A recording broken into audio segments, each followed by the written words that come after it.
चलो भाई, हमारा अब एक्चुअल में शुरू करना है आज केमिकल एनर्जेटिक्स, जो कि हमारा है चैप्टर नंबर 5। ठीक है। सबसे पहले एक बात समझो। जब भी आप किसी दो केमिकल्स को मिलाते हो, ठीक है, when ever you do a reaction, दो चीजें होती हैं। अगर उनमें रिएक्शन अगर हो रहा है, अगर कोई भी रिएक्शन हो रहा है, तो वो या तो हीट एब्जॉर्ब करेंगे या तो वो हीट निकालेंगे। ठीक है। या तो वो हीट एब्जॉर्ब करेंगे या तो वो हीट निकालेंगे। ठीक है। When they absorb the heat, this reaction is known as endothermic reaction. ठीक है। अगर वो हीट एब्जॉर्ब कर रहे हैं तो वो क्या है, वो एंडोथर्मिक रिएक्शन है। अगर वो हीट निकाल रहे हैं, ठीक है, तो वो क्या है, वो एक्सोथर्मिक है। ये सबसे बेसिक डेफिनेशन है। ठीक है।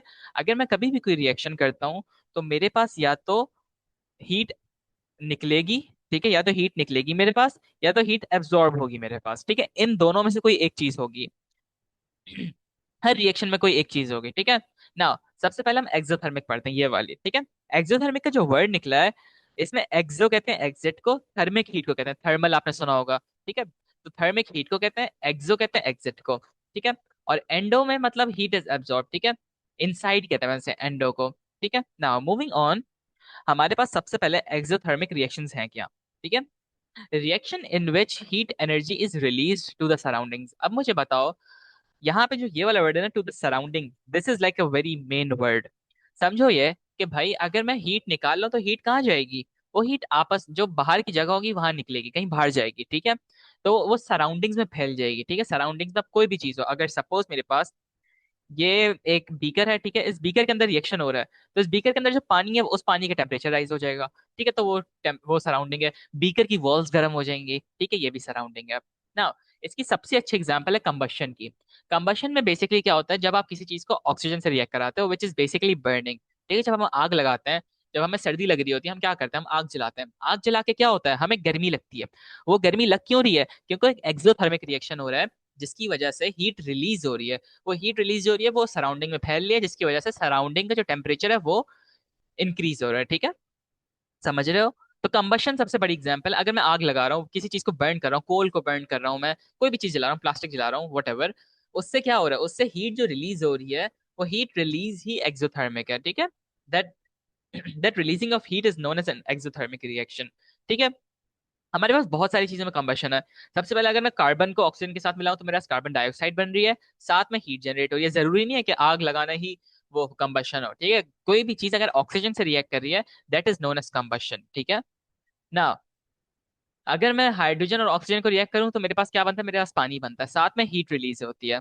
ठीक है।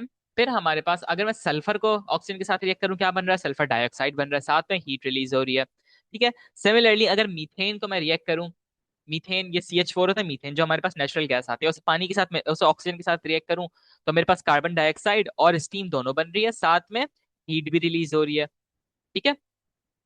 तो हमारे पास ये एक रिएक्शन हो गया। उसके बाद हमारे पास एक और एग्जांपल एक्सोथर्मिक की है। जब हम जब हमारे पास न्यूट्रलाइजेशन रिएक्शन होता है। न्यूट्रलाइजेशन रिएक्शन को आप बहुत ज्यादा डिटेल में पढ़ोगे जब मैं आपको एसिड बेसिस एंड सॉल्ट्स पढ़ाऊंगा। अभी बस ये समझो, जब एसिड और अल्कलाई का रिएक्शन होता है ना, जब एसिड और अल्कली का आपस में रिएक्शन होता है, तो हमारे पास दो चीजें बनती हैं, एक सॉल्ट बनता है, एक वाटर बनता है। ठीक है। साथ में हमारे पास यहाँ पे हीट भी जनरेट होती है। ठीक है। Plus heat. ठीक है। प्लस हीट, साथ में हीट भी निकल रही है मेरे पास। ठीक है। ना, अल्कली क्या है, alkali is basically a base which is in aqueous solution. लेकिन अभी आप वो सब छोड़ दो। बस ये बात याद रखो कि न्यूट्रलाइजेशन रिएक्शन जब है हमारे पास, तो क्या होता है हमारे पास साथ में हीट रिलीज होती है। इसकी एग्जांपल ऐसे समझो कि सपोज करो मेरे पास ये कप है, ठीक है, 10 कप। अच्छा चलो एक टिप देता हूँ बड़े मजे की। जब भी हम केमिस्ट्री में कोई कप लेते हैं ना, तो आपने वो देखा जो फंक्शंस में एक कप होता है व्हाइट कलर का, थर्मोकोल का जो कप होता है, पॉलीस्टेरीन कहते हैं उसे। ठीक है। वो कप ना हीट का बहुत अच्छा इंसुलेटर है, मतलब उसे हीट इतनी अच्छी इतनी जल्दी स्केप नहीं करती। तो हम बहुत सारे रिएक्शंस को ना इस कप में करते हैं। ठीक है। तो खैर एनीवे, सपोज करो मैंने ये कप लिया, इस कप के अंदर मैंने डाला HCl। ठीक है ना। एक बात याद रखो, मुझे एक बात बताओ, क्या HCl कौन सा स्टेट होता है, HCl गैस है या HCl लिक्विड है या सॉलिड है।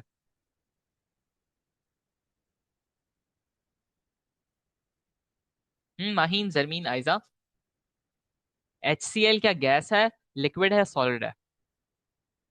लिक्विड। ठीक है।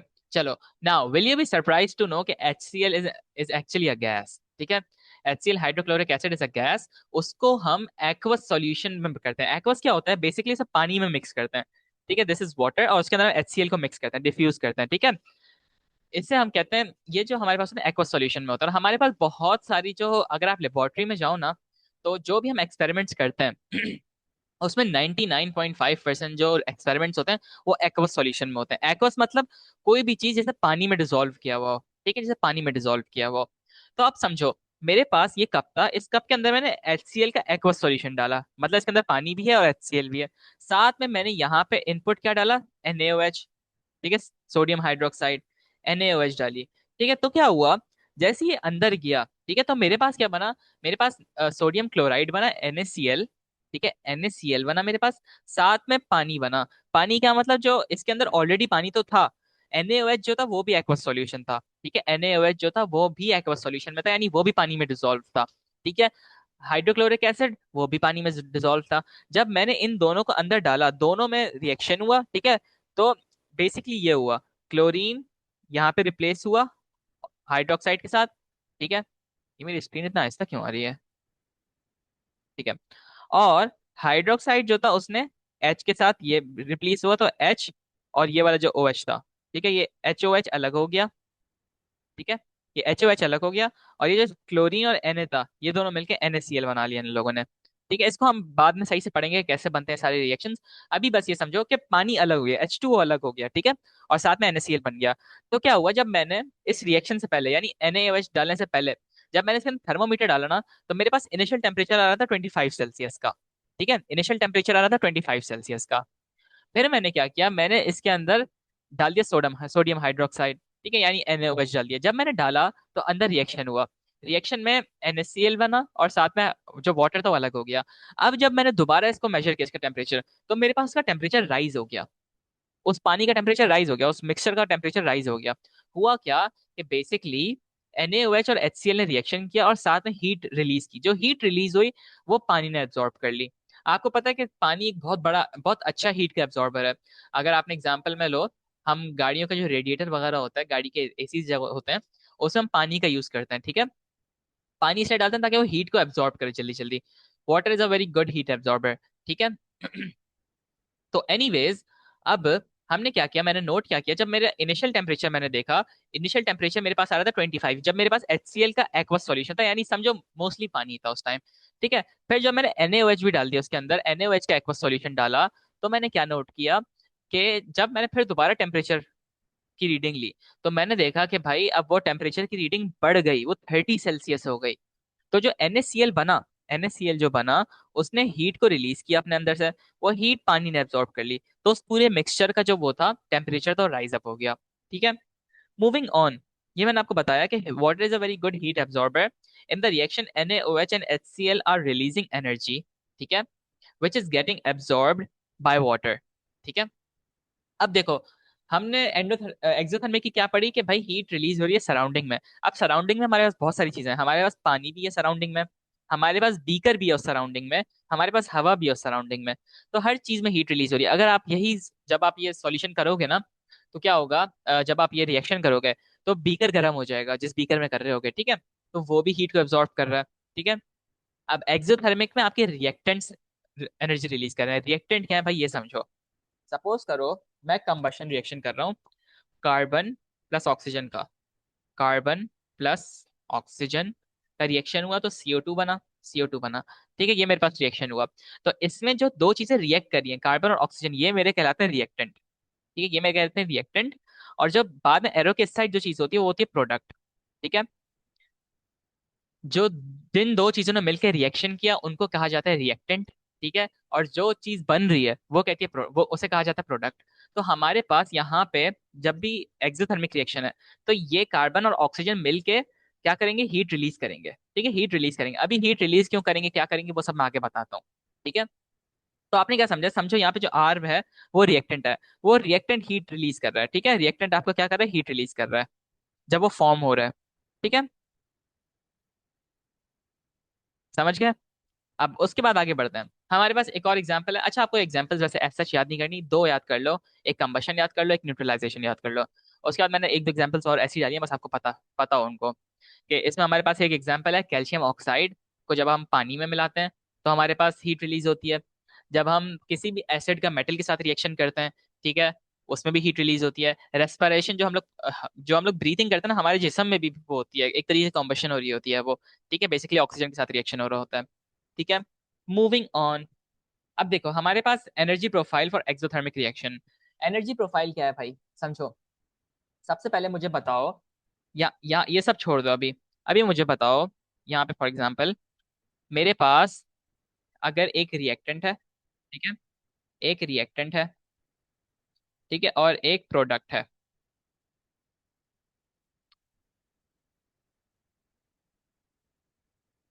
एक्सोथर्मिक पढ़ रहे हैं अभी, हम एंडो नहीं पढ़ रहे।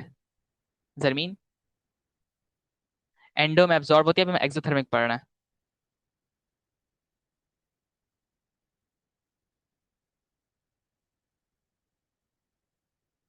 एक्सो एक्सो एक्सो एक्सो हर जगह एक्सो ही लिखा हुआ है मेरे ख्याल से। यार वो मेरा एक्स ना तो मैं एन लग रहा होगा वैसे, लेकिन यहाँ थर्मिक देखो ये लिखा हुआ है। ठीक है, मैं एक्स जरा ऐसे बनाता हूँ। ठीक है, लेकिन चलो इसे ऐसे कर लो। ठीक है, नाउ मूविंग ऑन।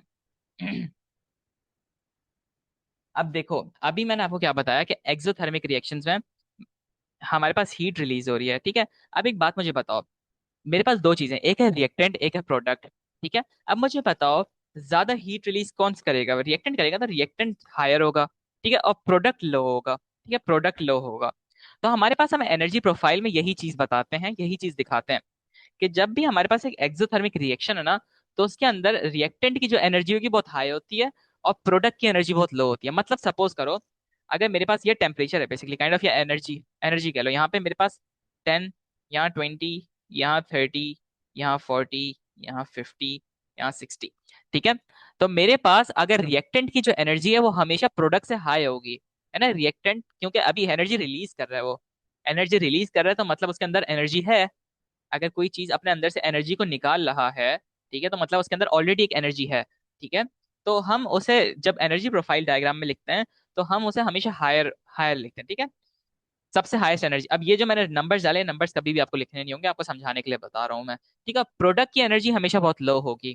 ठीक है, अब आपको ये दो तीन चीजें याद रखनी है। इसमें जो ये एक्स एक्सेस है उसे हम कहते हैं प्रोग्रेस ऑफ रिएक्शन। ठीक है, प्रोग्रेस ऑफ रिएक्शन। ठीक है, प्रोग्रेस ऑफ रिएक्शन। और यहाँ पे हमारे पास एनर्जी होती है, एनर्जी कितने लेवल, एनर्जी लेवल है 10, 20, 30। ये सब आपको लिखने की जरूरत नहीं है, बस आपको बताना होगा कि भाई जो रिएक्टेंट की एनर्जी होती है वो प्रोडक्ट से हायर होती है, और प्रोडक्ट की एनर्जी लो होती है। ठीक है, तो बेसिकली ये प्रोडक्ट हमेशा रिएक्टेंट से नीचे होगा। ठीक है, अब हम एंडो पढ़ते हैं। एक्सो में मुझे पता भी थोड़ा सा इशू आ रहा होगा। ठीक है, जब हम एंडो पढ़ेंगे तो आपको बहुत सारी चीजें साथ साथ क्लियर अप होंगी एक्सो और एंडो के दरमियान। ठीक है ना। एंडोथर्मिक में क्या हो रहा है कि भाई heat energy is absorbed from the surroundings, यानी वो बाहर से हीट ले रहा है। पहले हमारे पास एक्सो में अंदर से हीट निकल रही थी। ठीक है, जब रिएक्शन हो रहा था तो अंदर से हीट निकल रही थी। अब क्या हो रहा है कि बाहर से हीट एब्सॉर्ब की जा रही है। ठीक है, मतलब अंदर हीट कम है, वो बाहर से ली जा रही है। ठीक है, एक बात याद रखो, अगर मेरे पास एक्सोथर्मिक है, एक्सो में जो रिएक्टेंट है, एक्सोथर्मिक में जो रिएक्टेंट है, ठीक है, रिएक्टेंट के अंदर ऑलरेडी एनर्जी है जो कि बहुत हायर है। ठीक है, तो वो अपने अंदर से एनर्जी निकाल रहा है। ठीक है, वो अपने अंदर से एनर्जी निकाल रहा है। ये मैंने एक बनाया है। ये मेरी स्क्रीन इतने अटकते हुए क्यों आ रही है।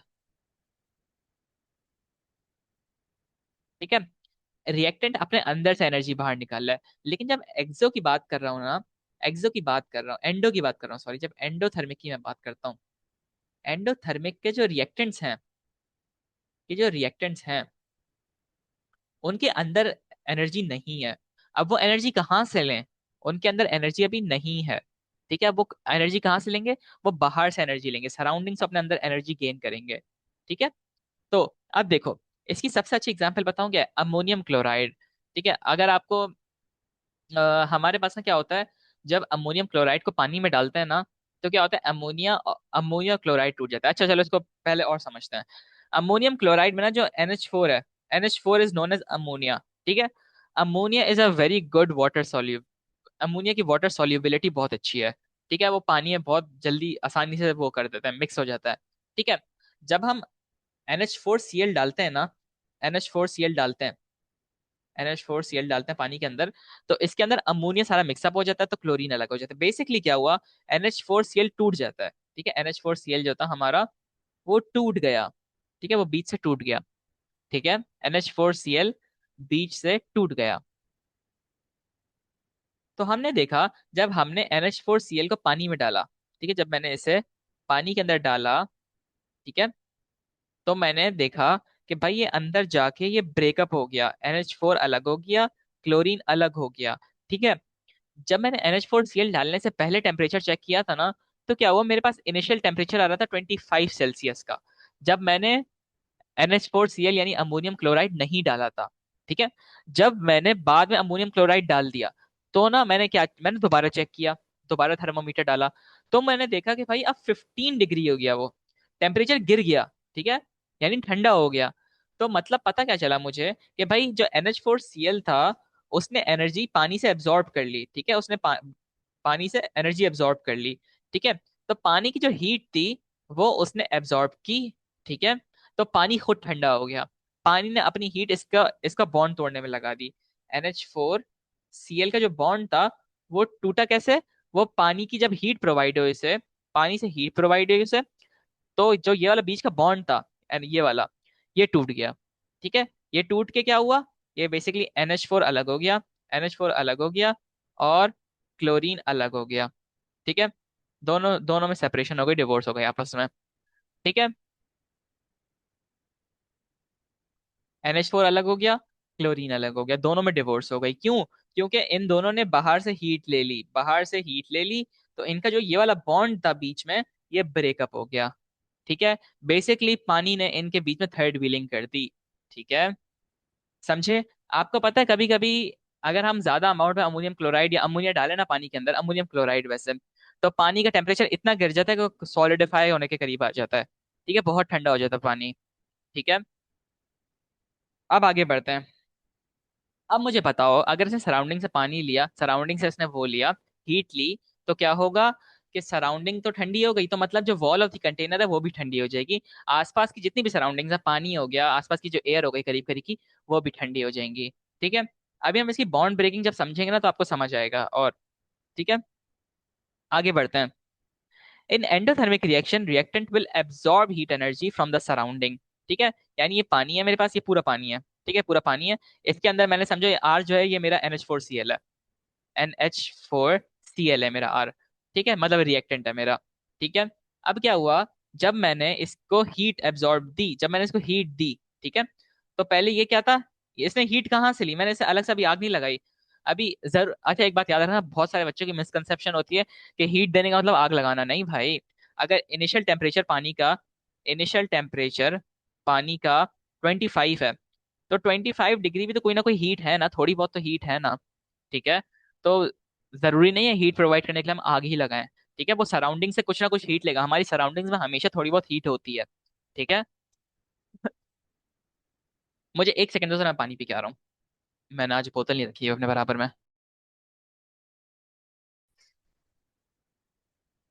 एनीवेज, अच्छा कहाँ थे हम, कि भाई लेट्स से मेरे पास NH4Cl था। ठीक है, NH4Cl था, यानी अमोनियम क्लोराइड था।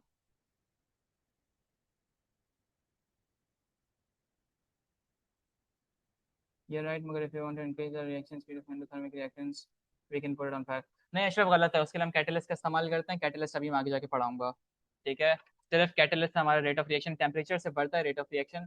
लेकिन जब भी हमारे पास एक्सो एंडो की बात करेंगे, हम एक्टिवेशन एनर्जी से रिलेटेड बात करेंगे। तो हमारी ये बात सही है कि हम इसे ज़्यादा हीट प्रोवाइड कर सकते हैं।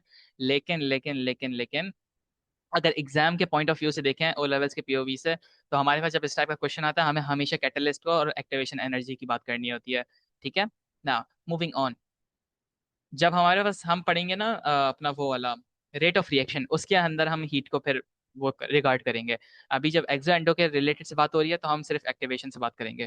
ठीक है, एनीवेज, NH4Cl था हमारे पास। तो जब इसने हीट प्रोवाइड की, जब इसने हीट ली, ठीक है, अब ये बात अशरफ की बिल्कुल सही है कि ऐसा नहीं है कि हीट वो सिर्फ पानी से ही ले, हम उसे बाहर से हीट दे सकते हैं। ठीक है, बहुत सारे रिएक्शंस हम बाहर से हीट देते हैं। मैंने कैल्शियम ऑक्साइड की जो आपको वो बताया था ना, तो उसमें क्या करते हैं, जो कैल्शियम कार्बोनेट, सॉरी, तो उसको हम सॉलिड कैल्शियम कार्बोनेट को पानी के आग के ऊपर रखते हैं। ठीक है, तो उससे हमारे पास CO2 बनती है। बट एनीवेज, अब क्या हुआ कि इसने पानी से हीट अंदर ली। ठीक है, पानी से हीट अंदर ली। हीट अंदर लेके क्या हुआ, ये टूट गया, NH4 में टूट गया और Cl में टूट गया। और पानी की जो अपनी हीट थी वो सारी पानी ने इसको दे दी, तो पानी का खुद टेम्परेचर बहुत कूल डाउन हो गया। ठीक है ना, हम एंडोथर्मिक के कुछ रिएक्शंस देख लेते हैं। ठीक है, हमारे पास एक रिएक्शन है सॉल्युबिलिटी ऑफ अमोनियम सॉल्ट, मैंने आपको बता दिया। कोई भी अमोनियम सॉल्ट हो, जैसे अमोनियम क्लोराइड हो गया, ठीक है, तो वो क्या होगा, जब भी वो हम पानी में डालेंगे या किसी भी उसमें डालेंगे, उसका रिएक्शन करेंगे, तो वो एंडोथर्मिक रिएक्शन है, यानी वो बाहर से हीट एब्जॉर्ब करेगा। ठीक है, कोई भी डिकम्पोजिशन रिएक्शन हो जिसमें हमारे पास देखो कैल्शियम कार्बोनेट था, ठीक है, मैंने इसको हीट प्रोवाइड की। इसमें ये होता है कि भाई मेरे पास ना, मैं क्या करता हूँ, मेरे पास ये बंसन बर्नर है। ठीक है, एक बर्नर है जिसके ऊपर ये आग जल रही है। ठीक है, ये आग जल रही है इसके ऊपर। ठीक है, इसके ऊपर मैं क्या करता हूँ, इसके ऊपर मैं रखता हूँ बेसिकली ये काइंड ऑफ ट्यूब, जो कि हमारी टेस्ट ट्यूब होती है। उसके अंदर हम जो सॉलिड कैल्शियम कार्बोनेट होता है उसको रखते हैं। ठीक है, तो जब हम इसे हीट करते हैं तो कैल्शियम ऑक्साइड और कार्बन डाइऑक्साइड में टूटता है। ठीक है।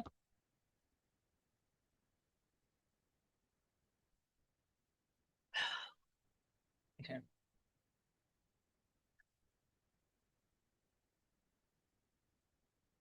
हाँ, फिर हमारे पास एक है हमारे पास है क्रैकिंग। क्रैकिंग इज बेसिकली, हम क्रैकिंग को पढ़ेंगे किधर, ऑर्गेनिक केमिस्ट्री में पढ़ेंगे cracking. Basically it is kind of, जब हम किसी ऑर्गेनिक कंपाउंड को तोड़ते हैं ना, तो दैट्स नोन एज क्रैकिंग। अभी इसे बहुत डिटेल में आगे जाके पढ़ेंगे, अभी छोड़ दो। फोटोसिंथेसिस बचपन से पढ़ते हुए आ रहे हो। ठीक है, उसके अंदर भी हमारे पास एंडोथर्मिक रिएक्शन होता है। ठीक है ना, एक बात याद रखना कि आपसे एग्जामिनर कभी भी वैसे डायरेक्टली पूछता नहीं है कि एग्जांपल्स ऑफ एंडोथर्मिक दो, लेकिन क्योंकि जब वो हमारे पास सिलेबस में पूछता है ना किसी चीज को, तो पूछ सकता है आपसे। ठीक है, तो कुछ एग्जाम्पल्स याद रखना, 2-3 एग्जाम्पल्स याद रखना। ठीक है, reactants will only really react when heat is provided. अब एक बार और बात याद रखो, एक और बात बहुत जरूरी है कि यहाँ पे हमारे पास रिएक्टेंट को हीट चाहिए। ठीक है, तो अगर हम उसे हीट नहीं देंगे तो वो रिएक्ट नहीं करेगा। ठीक है, अगर अमोनियम क्लोराइड वाली एग्जांपल लो, तो उसने पानी से हीट ली।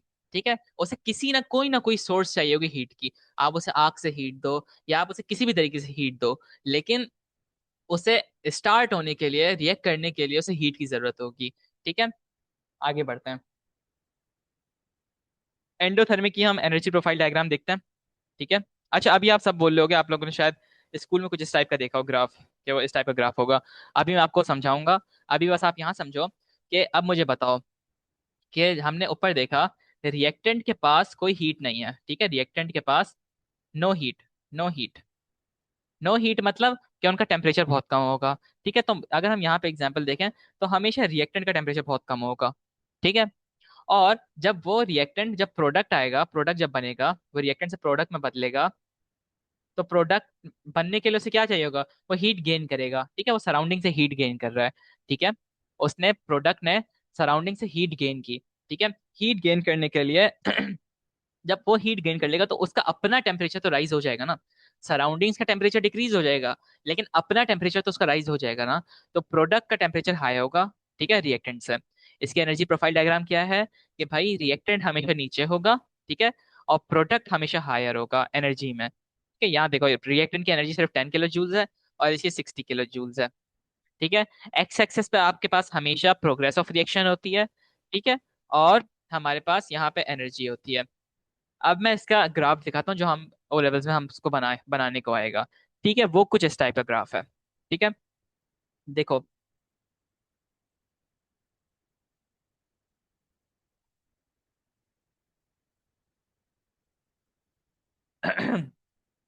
देखो, ये हमारे पास एनर्जी है साइड पे, यहाँ पे हमारे पास प्रोग्रेस ऑफ रिएक्शन है। ठीक है, जो हमारे पास रिएक्टेंट से प्रोडक्ट तक की जो जगह है, उसे कहते हैं एक्टिवेशन एनर्जी। ठीक है, एक्टिवेशन एनर्जी क्या है, basically minimum amount of energy जिससे जो हमारा रिएक्शन है वो स्टार्ट हो सके। ठीक है, अब एक बात याद रखना, एक्सोथर्मिक और एंडोथर्मिक को रिएक्शन को स्टार्ट होने के लिए थोड़ी सी एनर्जी तो चाहिए होगी हमेशा। ठीक है। अब एंडोथर्मिक है तो उसको बहुत ज्यादा एनर्जी चाहिए स्टार्ट होने के लिए, एक्सो को बहुत थोड़ी सी चाहिए, लेकिन रिएक्शन की एनर्जी, एक्टिवेशन एनर्जी चाहिए चाहिए। ठीक है। तो हमने क्या देखा कि भाई रिएक्टेंट से प्रोडक्ट तक की जो ये है, ये लाइन होगी, this is known as activation energy. ठीक है। फिर रिएक्टेंट से प्रोडक्ट तक जाने के लिए जो लाइन है, उसे कहते हैं एंथैल्पी चेंज। एंथैल्पी चेंज क्या होता है भाई? Enthalpy change is basically the total heat, ठीक है, जो हमारे पास इसमें है, रिएक्शन के अंदर है। ठीक है। अभी इंथैल्पी चेंज को जब मैं बॉन्ड ब्रेकिंग आगे जाके पढ़ा रहा हूँ तो और ज्यादा उसमें पढ़ाऊंगा ना। एक और बात याद रखो, हम लोग ना कभी कभी रिएक्शन को, are there any questions that requires to do some sort of calculation in these graph exams? नहीं, ग्राफ एग्जाम से रिलेटेड नहीं होते, बॉन्ड ब्रेकिंग और बॉन्ड मेकिंग क्वेश्चंस होते हैं जो कि मैं आगे जाके दिखाऊंगा। अच्छा, एक बात याद रखो कि अभी जो हम ये वाला पार्ट कर रहे हैं, this is basically part one, जो चैप्टर 5 है। इससे इसका ना काइंड ऑफ समझो चैप्टर 6 जो है वो इससे रिलेटेड है। ठीक है। तो हम जो ग्राफ से ज्यादा रिलेटेड क्वेश्चन आएंगे हम चैप्टर 6 में देखेंगे, जिसके अंदर केमिकल एनर्जेटिक्स और वो सब आता है, एक्विलिब्रियम और रेट ऑफ रिएक्शन आता है। ठीक है। तो अभी ये समझो, हम चैप्टर 5 में ज्यादातर थ्योरी है और एक दो कैलकुलेशन है जिसमें हम बॉन्ड ब्रेकिंग कैलकुलेटर भी सीखेंगे। अब देखो, अब क्या हुआ, आप एक चीज नोट करो कि यहाँ पे जो इसकी एक्टिवेशन एनर्जी है ना वो बहुत हाई है। ठीक है। एक्टिवेशन, इसको बहुत सारी एक्टिवेशन एनर्जी चाहिए स्टार्ट होने के लिए, इस रिएक्शन को स्टार्ट होने के लिए। ठीक है। तो क्या करते हैं, इसका देखो यहाँ बम बहुत हाई आ रहा है। ठीक है। अब क्या करते हैं हम ना, इस रिएक्शन के अंदर डालते हैं कोई कैटलिस्ट। कैटलिस्ट का काम क्या होता है, ये बात याद रखो। कैटलिस्ट ना कभी भी उस रिएक्शन में पार्ट नहीं लेता, वो ना ये जो एनर्जी है इसको कम कर देता है, इस एनर्जी को कम कर देता है। ठीक है। वो एक्टिवेशन एनर्जी को कम करता है, जिसकी वजह से जो रेट ऑफ केमिकल रिएक्शन होता है वो बढ़ जाता है। जब भी इसका ग्राफ ऐसे बनता है, फिर सपोज यही ग्राफ बनता आ रहा है, यहाँ पे है, और फिर ना वो ऐसे हो गया, स्टीपर हो गया। ठीक है। अब देखो, जो एक्टिवेशन एनर्जी तो बहुत कम हो गई, एक्टिवेशन एनर्जी डिक्रीज हो गई। ठीक है। एक्टिवेशन एनर्जी मेरी डिक्रीज हो गई। तो कैटलिस्ट का काम क्या है? Lowers the activation energy and increases the rate of chemical reaction. ये आपको डेफिनेशन याद करनी है, जो एक्टिवेशन एनर्जी की बता रहा हूँ, कैटलिस्ट की बता रहा हूँ। ठीक है। अभी इसका जो यूजेज वगैरह हम चैप्टर 6 में ज्यादा उससे देखेंगे और से देखेंगे। Anyways, moving on. अच्छा, इंथैल्पी क्या है? The sum of the total heat, यानी इस पूरे उसमें कितनी टोटल हीट का चेंज है। बेसिकली देखो, ये वाली हीट और यहाँ तक की हीट, जो ये पूरी बीच में टोटल हीट लग रही है, ये टोटल कैलकुलेटेड कितनी है, that is basically known as enthalpy. अब हमारे पास क्वेश्चंस आएंगे एंथैल्पी को कैलकुलेट करने के लिए। ठीक है। ये डेल्टा एच कहते हैं, इसे डेल्टा एच, दिस इसे आप बोलते हो एंथैल्पी। ठीक है। Enthalpy change, enthalpy. ठीक है। नाउ मूविंग ऑन, अब हम पढ़ रहे हैं बॉन्ड ब्रेकिंग और बॉन्ड मेकिंग के क्वेश्चंस। ठीक है।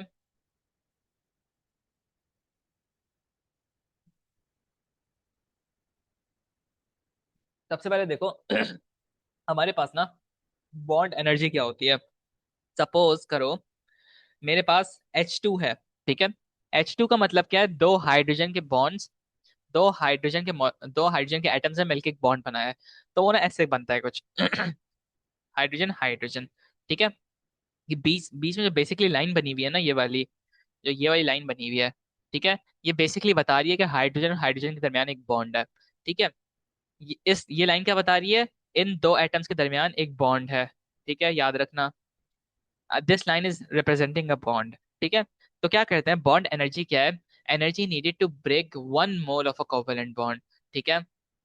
आपको इसको डिफाइन करने को कभी भी नहीं आता, समझाने के लिए बता रहा हूँ। ठीक है। अगर मुझे हाइड्रोजन हाइड्रोजन को अलग करना है, ठीक है, मेरे पास अभी ये H2 है और मैं कहता हूँ भाई मुझे सिर्फ H चाहिए, मैं क्या करूँ? मुझे जो ये वाली बॉन्ड है ना, ये वाला बॉन्ड है, इसे तोड़ना होगा, इसे तोड़ना होगा ताकि H अलग हो जाए और H अलग हो जाए। ठीक है। तो इसे कहते हैं बॉन्ड एनर्जी। ये एक एनर्जी होती है जो कि दो बॉन्ड्स के दरमियान है। अगर ये एनर्जी खत्म हो जाए, ये एनर्जी टूट जाए, किसी तरीके से ओवरकम हो जाए एनर्जी, तो क्या होगा, दोनों दोनों हाइड्रोजन के एटम्स अलग हो जाएंगे। ठीक है। इसका एक क्वेश्चन देखते हैं हम। देखो, हमारे पास सपोज करो,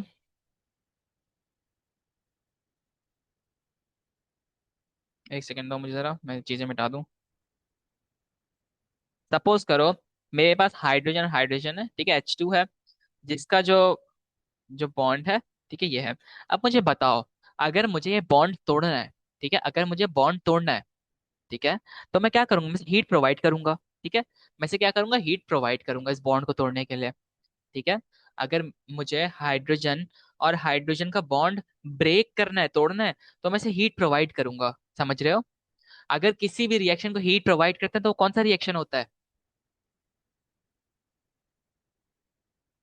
गाइस चैट पे एक्टिव रहो। सुमैया, जरमीन, सब। एंडोथर्मिक होता है, ठीक है। अगर कोई भी रिएक्शन को अगर हमें बॉन्ड तोड़ना है तो वो एंडोथर्मिक है। क्यों? क्योंकि वो बाहर से हीट ले रहा है, ठीक है। वो बाहर से हीट ले रहा है, ठीक है, हम उसे हीट प्रोवाइड कर रहे हैं। तो याद रखना, बॉन्ड ब्रेकिंग इज एंडोथर्मिक, ठीक है, बॉन्ड ब्रेकिंग इज एंडोथर्मिक। उसके बाद अब मुझे क्लोरीन का एटम भी तोड़ना है, ठीक है। तो क्लोरीन का मॉलिक्यूल कैसे, क्लोरीन और क्लोरीन के बीच में एक बॉन्ड है, ठीक है, मुझे बॉन्ड ओवरकम करना है। तो अब उसको, अब ये वाली जो एनर्जी लिखी हुई है ना, आपको क्या होगा, इस तरीके क्वेश्चन दिया होगा, साथ में एनर्जी दी होगी। ये एनर्जी बेसिकली बता रही है कि मुझे 436 किलो जूल्स एनर्जी चाहिए ताकि मैं हाइड्रोजन हाइड्रोजन को ब्रेक कर सकूं, ठीक है। मुझे हाइड्रोजन हाइड्रोजन को ब्रेक करने के लिए 436 किलो जूल्स की एनर्जी चाहिए होगी, जिससे मेरे पास ये बॉन्ड ब्रेक हो जाएगा, ठीक है। Cl2 में ऐसा बॉन्ड है। अब हमारे पास कार्बन का जब बॉन्ड होता है, कार्बन कार्बन में डबल बॉन्ड बनता है, ठीक है। अब वो डबल बॉन्ड ट्रिपल बॉन्ड सभी छोड़ दो, बस आपको याद रखो, अगर मुझे ये दोनों बॉन्ड्स ओवरकम करना है, ये बीच में कार्बन कार्बन को तोड़ना है, तो मैं क्या करूंगा, मुझे 612 किलो जूल्स की एनर्जी चाहिए होगी, ठीक है। अगर मुझे, हमारे पास O2 है, ठीक है, O2। तो ऑक्सीजन ऑक्सीजन में डबल बॉन्ड बनते हैं, ऑक्सीजन और ऑक्सीजन में दो बॉन्ड्स बनते हैं, ठीक है। अगर मुझे ये तोड़ना है तो मैं क्या करूंगा, मुझे 498 किलो जूल्स की एनर्जी चाहिए, ठीक है। अगर मुझे HCl हाइड्रोक्लोरिक एसिड का, ऐसे ऐसे होता है हाइड्रोक्लोरिक, हाइड्रोजन और क्लोरीन दो का बेसिकली बीच में बन रहा है, तो दिस बॉन्ड, अगर मुझे बॉन्ड तोड़ना है तो मुझे 431 किलो जूल्स की एनर्जी चाहिए होगी, ठीक है। अब आपके पास क्वेश्चन आता है कि भाई, आपके पास H2 यानी हाइड्रोजन गैस और क्लोरीन गैस मिलके बना रहे हैं 2 मोल्स ऑफ हाइड्रोजन क्लोराइड, ठीक है, और हाइड्रोजन क्लोराइड कह रहा हूँ, ठीक है, हाइड्रोक्लोरिक एसिड, ठीक है। हाइड्रोक्लोरिक एसिड बना रहे हैं आपके पास, H2 और Cl2 मिलके 2HCl बना रहे हैं। आपसे बोला गया है कि भाई मुझे इसका इंथैल्पी निकाल के दिखाओ, इंथैल्पी चेंज निकाल के दिखाओ, बेसिकली डेल्टा एच निकाल के दिखाओ। अगर आपको याद हो, मेरे ख्याल से यहाँ पे जितने भी लोग हैं सारे फिजिक्स में भी हैं मेरे पास, है ना, कोई भी ऐसा नहीं जो सिर्फ केमिस्ट्री में हो। तो अगर आपको याद हो, हम डेल्टा पढ़ते हैं, तो डेल्टा में क्या होता है, basically it is a change, final minus initial का चेंज, ठीक है। बेसिकली क्या है, चेंज है वो, टेम्परेचर का चेंज कितना है। लेकिन हम यहाँ पे फाइनल माइनस इनिशियल नहीं करते, हम इनिशियल माइनस फाइनल करते हैं। मतलब यहाँ पे तोड़ने की कितनी एनर्जी लगी है, ये तोड़ने की कितनी एनर्जी लगी है, और यहाँ पे जो फॉर्म हुआ उसमें कितनी एनर्जी रिलीज हुई, ठीक है। अब मुझे एक बात बताओ, अगर मेरे पास हाइड्रोजन और हाइड्रोजन का बॉन्ड था, इसे मुझे तोड़ना था, ठीक है, इसे मुझे तोड़ना था, तो क्या हुआ, मैंने इसको हीट प्रोवाइड की, ठीक है, मैंने इसको हीट प्रोवाइड की। अगर मेरे पास एक हाइड्रोजन यहाँ पे था, एक और हाइड्रोजन आ गया, उसने आके बोला यार भाई एक काम करते हैं, एक बॉन्ड बना लेते हैं, मजा आ जाएगा, H2 हो जाएगा, हमारी बैलेंस ही पूरी हो जाएगी। इसने बोला, दूसरा हाइड्रोजन ने बोला हाँ यार ऐसा कर तो किया तो जा सकता है, चलो एक काम करते हैं बॉन्ड बना लेते हैं। इन दोनों ने मिलके एक बॉन्ड बना लिया, हाइड्रोजन हाइड्रोजन ने बॉन्ड बना लिया। जब बॉन्ड बना, जब बॉन्ड मेरे पास बना, तो क्या हुआ, मेरे पास एनर्जी रिलीज होगी, ठीक है। जब बॉन्ड टूट रहा था, बॉन्ड ब्रेक हो रहा था, तो एनर्जी एब्जॉर्ब हो रही थी, एनर्जी बाहर से ली जा रही थी। जब बॉन्ड बन रहा है तो एनर्जी रिलीज हो रही है, ठीक है, एनर्जी निकल रही है, ठीक है। तो याद रखना कि bond formation is exothermic, bond breaking is endothermic, ठीक है। ये दो पॉइंट्स आपको याद करने हैं, ठीक है।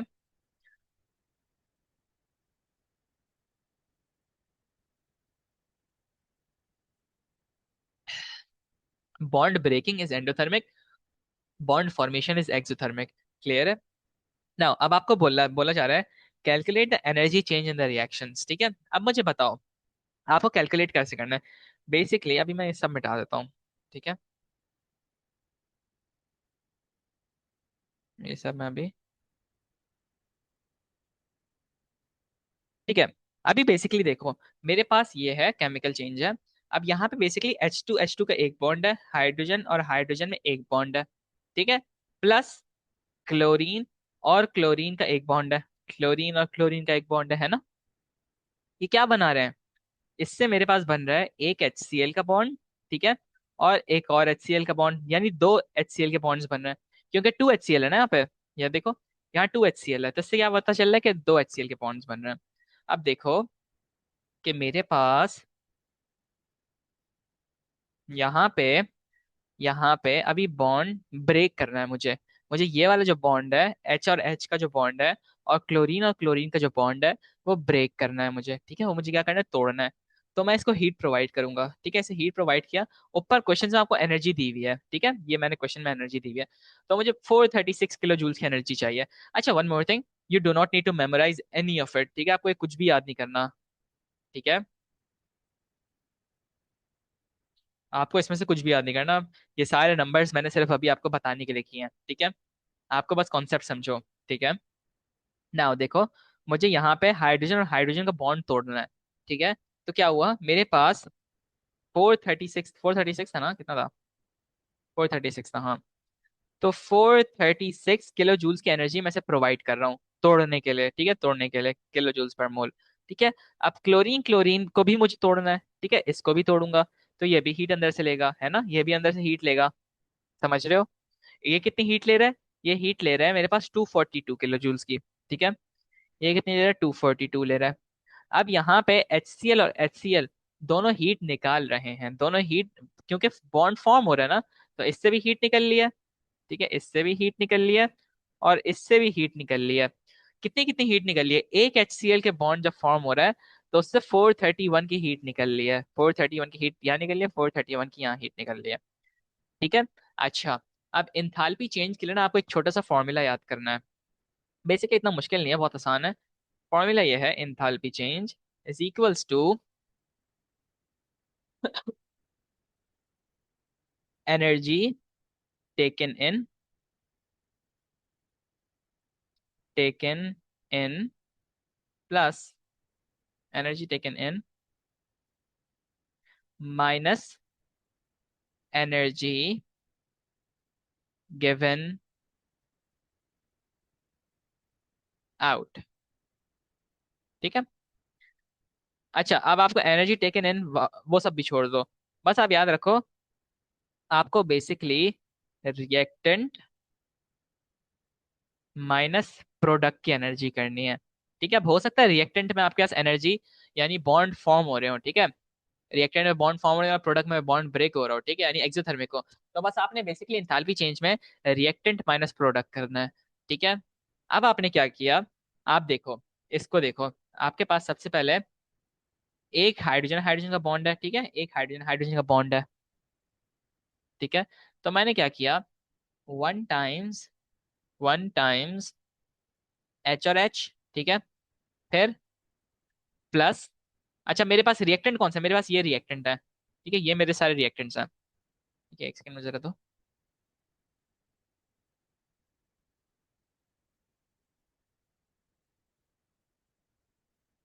ये वाली साइड जो है मेरे पास, एरो से पहले वाली, this is known as reactants. ठीक है, ये रिएक्टेंट है, और यहाँ जो फॉर्म हो रहा है, एरो के बाद जो फॉर्म हो रहा है, वो प्रोडक्ट है। ठीक है, ये याद रखना। तो मैंने क्या किया, मेरे पास रिएक्टेंट में अभी एक एच और एच है, और एक Cl और Cl है। ठीक है, क्लोरीन क्लोरीन। ठीक है, माइनस किया मैंने, मेरे पास क्या है, HCl, दो HCl है, दो HCl है। ठीक है, ये देखो, ये लिखा हुआ, दो HCl है मेरे पास। ठीक है, तो मैंने क्या किया, या यहाँ से भी देख लो, यहाँ से भी देख लो, एक HCl ले रहा है, एक HCl ले रहा। तो मैंने क्या किया, मैंने लिखा 2 टाइम्स HCl। ठीक है, सिंपली आप वैल्यूज पुट कर लो। एच और एच को तोड़ने के लिए कितनी वैल्यू चाहिए, 436 किलो जूल्स की। ठीक है, माइनस वो प्लस करना है यहाँ पे, सॉरी, रिएक्टेंट सारे टोटल प्लस करने हैं, जितने भी रिएक्टेंट्स हैं। ठीक है, और जितने भी प्रोडक्ट्स हैं उनको भी प्लस करना है, और दोनों को माइनस करना है। ठीक है, और फिर क्लोरीन, मेरे पास क्लोरीन कितनी एनर्जी ले रहा है, 242 किलो जूल्स की। 242 माइनस 2 टाइम्स HCl को कितनी एनर्जी चाहिए, 431। आप सिंपली इसे निकाल लो, कितना आ रहा है।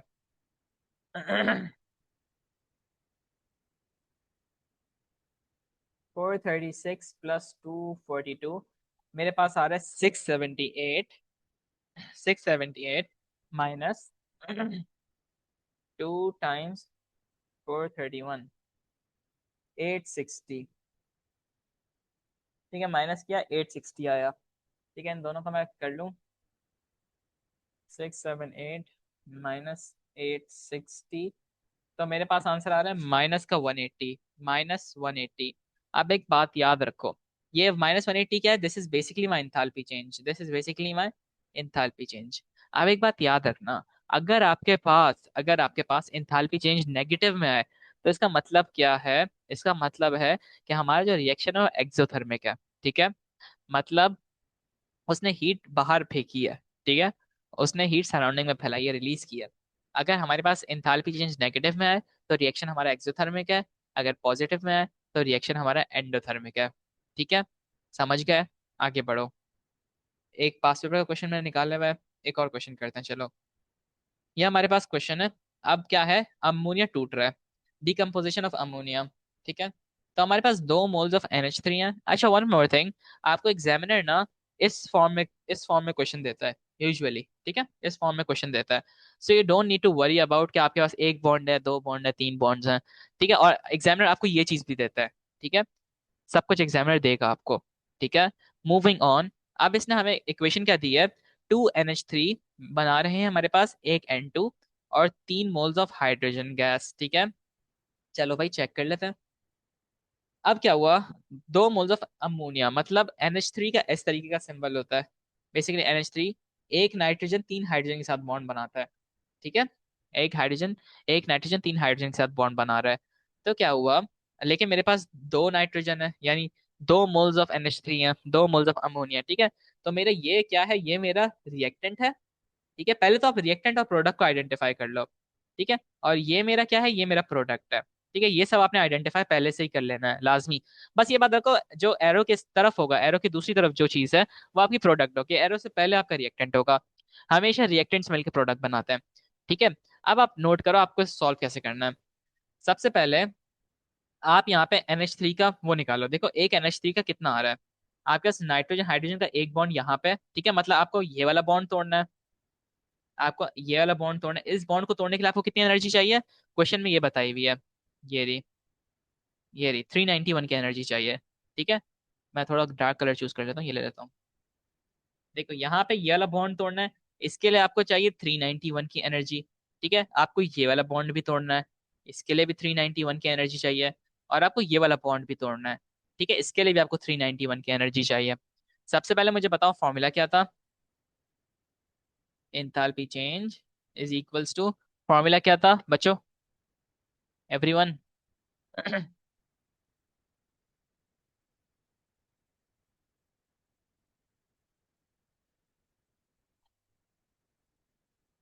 फॉर्मूला क्या है देखो, energy taken in minus energy given out. ठीक है, all reactants minus all products, बिल्कुल सही बात है। ठीक है, तो अब मैं पहले अगर रिएक्टेंट की एनर्जी निकालता हूँ। रिएक्टेंट, देखो मेरे पास एक NH3 को ब्रेक करने के लिए 3 टाइम्स 391 है। ठीक है, यानी नाइट्रोजन हाइड्रोजन के 3 बॉन्ड्स है मेरे पास। ठीक है, नाइट्रोजन हाइड्रोजन के 3 बॉन्ड्स है, 3 टाइम्स 391। लेकिन मेरे पास ये टोटल 2 हैं। ठीक है, यानी मेरे पास सिर्फ, अगर मुझे मेरे पास सिर्फ NH3 होता, सिर्फ NH3 होता, तो फिर मैं 3 टाइम्स 391 करता। ठीक है, लेकिन मेरे पास 2 NH3 है, तो इसको मल्टीप्लाई बाय 2 भी करूंगा मैं, है ना, क्योंकि मेरे पास 2 एनर्जी है। मतलब मुझे यहाँ भी 391 की एनर्जी चाहिए, यहाँ भी 391 की एनर्जी चाहिए, यहाँ भी 391 की एनर्जी चाहिए। ठीक है, तो मैंने क्या किया, मैंने इसे मल्टीप्लाई बाय 2 कर दिया। ठीक है, अब देखो कोई और रिएक्टेंट है, कोई और रिएक्टेंट नहीं है। अब मैंने क्या किया, माइनस किया, प्रोडक्ट देखते हैं। नाइट्रोजन नाइट्रोजन का एक बॉन्ड, ट्रिपल बॉन्ड है, इसकी कितनी एनर्जी है, 946 की एनर्जी है, क्वेश्चन में दी हुई है आपको। ठीक है, तो क्या किया, 1 टाइम्स, बल्कि ऐसे चलो मैं थोड़ा सा ऐसे करता हूँ, 2 times nitrogen hydrogen NH3 plus 1 times nitrogen nitrogen के ट्रिपल बॉन्ड। ठीक है, प्लस 3 टाइम्स H और H के बॉन्ड्स। ठीक है, सिंपली आप वैल्यूज पुट कर लो। NH3 की क्या क्या वैल्यू निकाली थी हमने, 3 टाइम्स 391 की, 3 टाइम्स 391 माइनस नाइट्रोजन नाइट्रोजन की ट्रिपल बॉन्ड है, तो 946 प्लस हाइड्रोजन हाइड्रोजन का एक बॉन्ड जो है, एक बॉन्ड जो है उसको एनर्जी चाहिए 436 की। ठीक है, एक बॉन्ड को एनर्जी 436 की चाहिए, लेकिन हमारे पास 3 बॉन्ड्स हैं। ठीक है, तो 3 टाइम्स 436 कर दिया। सिंपली आप सबको प्लस माइनस कर लो, 3 टाइम्स 391, ठीक है, टाइम्स 2 किया, 2346 ये हो गया। माइनस करो, 2 टाइम्स 436, 436 और 3 टाइम्स, 436 प्लस 946, तो 2254, 2254 दोनों को माइनस करो। 2346 माइनस 2254, 2254, तो मेरे पास आ रहा है +92। मुझे बताओ ये मेरा +92 वो है इंथाल्पी चेंज है, मुझे बताओ ये एंडोथर्मिक रिएक्शन है एक्सोथर्मिक रिएक्शन है?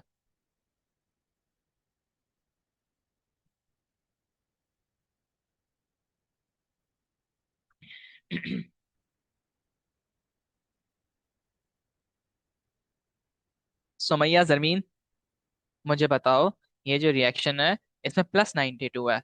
गुड, अगर इंथाल्पी चेंज आपका पॉजिटिव में होगा तो मतलब क्या हुआ, मतलब हम हमारा रिएक्शन एंडोथर्मिक है ना। एक क्वेश्चन देखते हैं, ठीक है। देखो इसमें हमारे पास ये जो क्वेश्चन है इसमें यहाँ पे देखो, यहाँ क्लोरीन क्लोरीन है, ठीक है, यहाँ क्लोरीन क्लोरीन है, और यहाँ सी एच का बॉन्ड है, और यहाँ देखो यहाँ रिप्लेस हो गया, एक सी एच रिप्लेस हो गया इससे, ठीक है, और क्लोरीन इसकी जगह आ गया। इस वाले ये वाला जो क्वेश्चन है ना हम पढ़ेंगे इसको ऑर्गेनिक में ज्यादा तमीज से। अभी बस इसको याद कर लो, जब भी इस टाइप का रिएक्शन होता है इसे कहते हैं सब्स्टिट्यूशन रिएक्शन, ठीक है, सब्स्टिट्यूशन रिएक्शन, सब्स्टिट्यूशन। अब state the purpose of the ultra violet light in this reaction. अब देखो इस रिएक्शन में अल्ट्रा वायलेट लाइट डाली जाती है, क्यों डाली जाती है? क्योंकि it acts as a catalyst, वो एक्टिवेशन एनर्जी को लो करती है, मतलब रेट ऑफ रिएक्शन को बढ़ाती है वो, ठीक है। तो क्या किया, it acts as a catalyst and lowers activation energy, E A. अभी ई ए लिख रहा हूँ, अपने एक्टिवेशन एनर्जी पूरा लिखना होगा। अच्छा अब क्वेश्चन मजे का है, कैलकुलेट द एंथैल्पी चेंज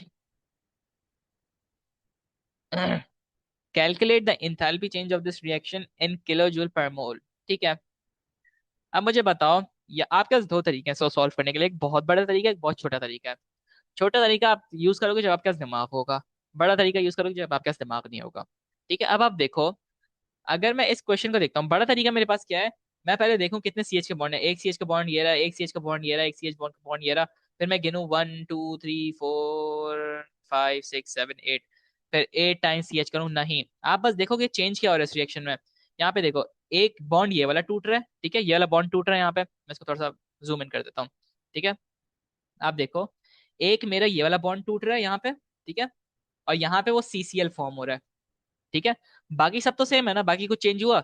आप बस अभी इस वाले ग्रुप इसको देखो, इसको और इसको चेक करो, मुझे बताओ इसमें क्या कुछ और चेंज हुआ? सिर्फ और सिर्फ ये CH का जो बॉन्ड था ये टूटा है, ठीक है, ये बॉन्ड टूटा है, और फॉर्म कौन सा बॉन्ड हुआ है, उसकी जगह CCl का फॉर्म बॉन्ड हुआ है, यानी H की जगह Cl आ गया है, ठीक है। और फिर दूसरा बॉन्ड कौन सा टूटा है, ये वाला Cl का, और उसकी जगह क्या फॉर्म हुआ है, उसकी जगह ये वाला फॉर्म हुआ है, ठीक है, समझ रहे हो? बस सिंपली इनपुट कर दो वैल्यूज। मेरे पास रिएक्टेंट माइनस प्रोडक्ट है ना, तो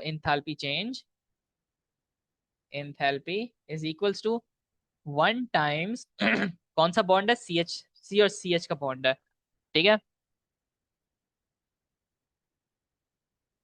तो 1 टाइम्स सी एच का बॉन्ड है, ठीक है, रिएक्टेंट में। और कौन सा बॉन्ड है, 1 टाइम्स क्लोरीन का बॉन्ड है, Cl और Cl का बॉन्ड है, ठीक है। माइनस प्रोडक्ट में कौन कौन से बॉन्ड्स हैं, एक बॉन्ड ये सी सी एल का है, ठीक है, CCl का एक बॉन्ड है ये वाला, ठीक है, और एक बॉन्ड ये वाला है HCl का, ठीक है, माइनस 1 टाइम्स CCl, ठीक है, प्लस 1 टाइम्स HCl। आप वैल्यूज पुट कर लो, सिंपल सॉल्व हो गया, ठीक है। 1 टाइम्स सी एच का देखो कितना आ रहा है, 413 है, 413 प्लस 1 टाइम्स क्लोरीन, क्लोरीन का कितना है, क्लोरीन क्लोरीन का 243 है, ठीक है, 243 माइनस 1 टाइम्स CCl का बॉन्ड है 346, 1 टाइम्स 346 प्लस HCl का है 432, 1 टाइम्स 432। सिंपली सॉल्व कर लो, क्या आंसर आ रहा है? 413, 413 plus 243, that is 659, 659 minus 346 plus 432, 778। ठीक है, -659। मेरे पास इसका आंसर है -119। -119 मतलब ये क्या है? ये एक्सोथर्मिक रिएक्शन है। ठीक है, एक और क्वेश्चन देख लेते हैं। देखो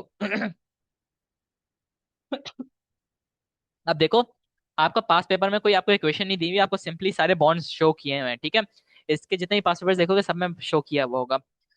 अब देखो क्वेश्चन क्या कह रहा है, the equation for the reaction between tetrachlorometane gas and steam can be represented as shown in figure 5.2। Okay, carbon और क्लोरीन के चार बॉन्ड्स हैं। ठीक है, हाइड्रोजन और ऑक्सीजन के बॉन्ड्स हैं। फिर हमारे पास यहाँ CO2 है। ये देखो, ये मेरे पास है CCl4। ठीक है, मेरे पास ये है H2O, लेकिन मेरे पास दो हैं तो टू टू H2O। ये मेरे पास है कार्बन डाइऑक्साइड, और ये मेरे पास है HCl, लेकिन चार HCl है। ठीक है, तो 4 HCl। ठीक है, अब देखो, calculate the energy needed to break bonds in the reactants.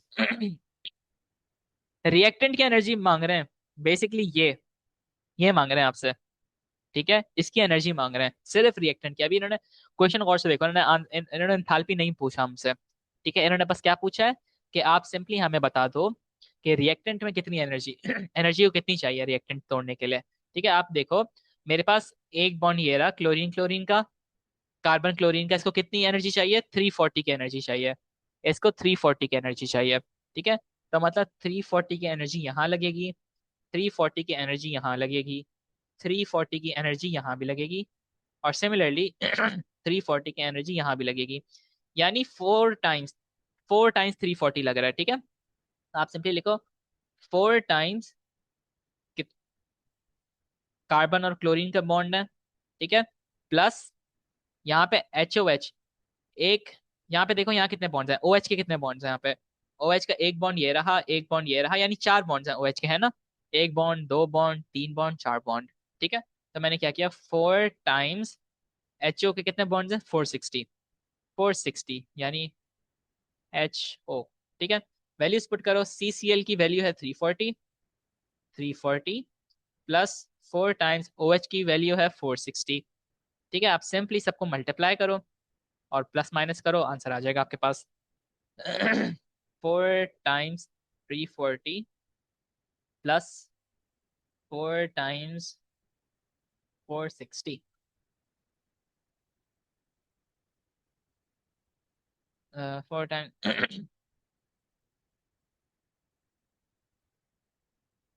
ठीक है, ये कितना आ रहा है? 3200 आ रहा है, 3200 आ रहा है।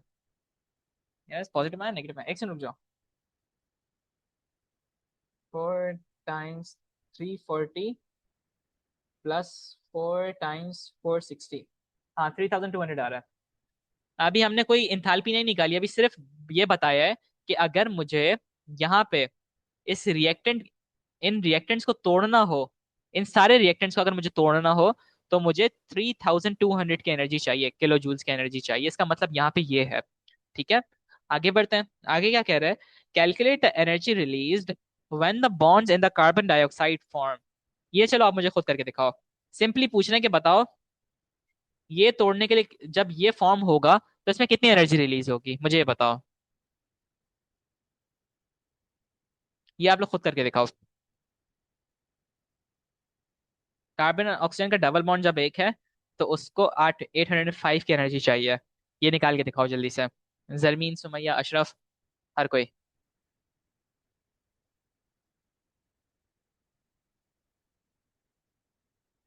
सुमैया, अशरफ।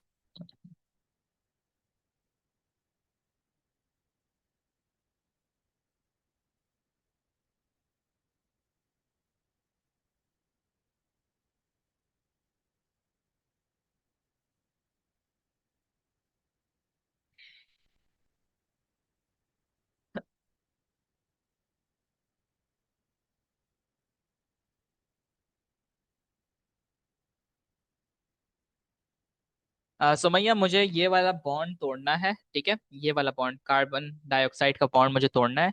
ठीक है, तो मुझे बताओ कितनी एनर्जी चाहिए होगी इसको तोड़ने के लिए। ठीक है, आपको बॉन्ड दिए में कार्बन ऑक्सीजन का एक बॉन्ड, डबल बॉन्ड यहाँ पे, एक डबल बॉन्ड यहाँ पे। ठीक है, आपको एक बॉन्ड की एनर्जी ये दी हुई है, मुझे निकाल के दिखाओ।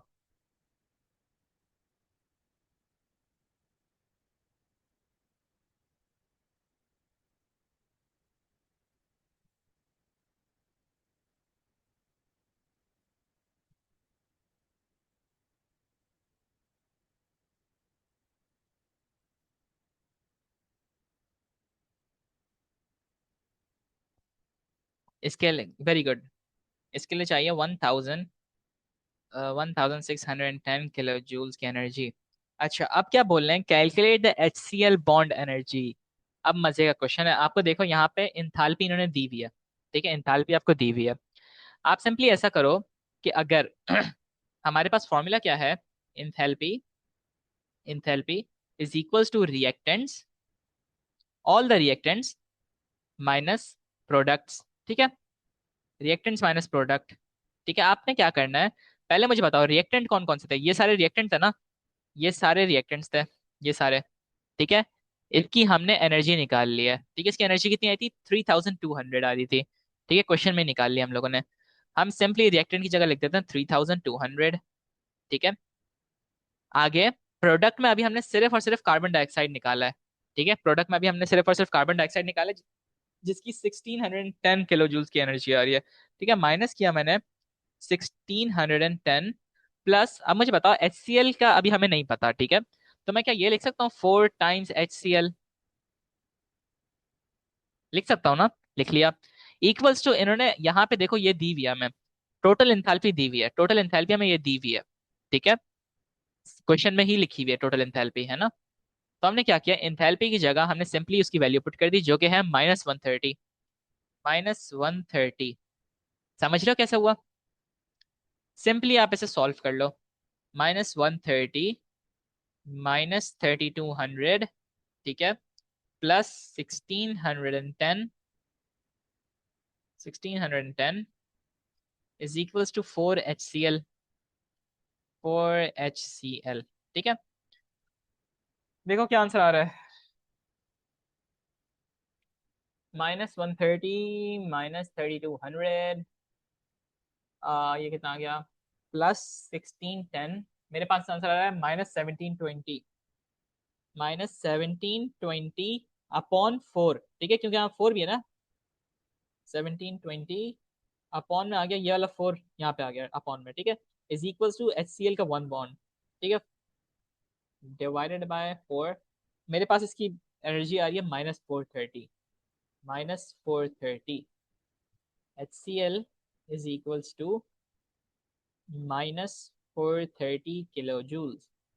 ठीक है, समझ आया है कैसे हुआ ये वाला क्वेश्चन। इसमें इन लोगों ने आपको इंथैल्पी दे दी और आपसे पूछा कि आप मुझे बॉन्ड ब्रेकिंग एनर्जी बताओ। अब एक बात याद रखना, आपकी बॉन्ड ब्रेकिंग एनर्जी हमेशा पॉजिटिव में ही होती है, एनर्जी कभी नेगेटिव में नहीं होती। ठीक है,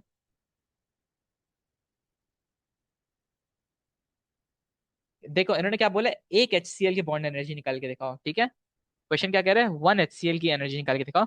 लेकिन हमारे पास तो यहाँ क्वेश्चन में 4 HCl है, एक HCl थोड़ी है हमारे पास, 1 2 3 4 HCl है मेरे पास। ठीक है, basically this is this 4 times HCl। ठीक है, लेकिन इन्होंने क्या बोला कि हमें सिर्फ और सिर्फ इस एक HCl की एनर्जी निकाल के दिखाओ। ठीक है, तो अगर यहाँ मल्टीप्लाई बाय 4 कर रहा हूँ, अगर मुझे एक की चाहिए तो डिवाइड बाय 4 कर दूंगा मैं। ठीक है, समझ आई। Non single bond of CO2, CO2 में तो, CO2 में देखो यहाँ इन्होंने क्वेश्चन में हमें डबल बॉन्ड की एनर्जी दी है। ठीक है, तो हमारे पास देखो कितने, एक डबल बॉन्ड यहाँ पे है और एक डबल बॉन्ड यहाँ पे, तो 2 डबल बॉन्ड्स है हमारे पास। ठीक है, दैट्स इट, बाकी सबको समझ आ रही है। कोई और क्वेश्चंस।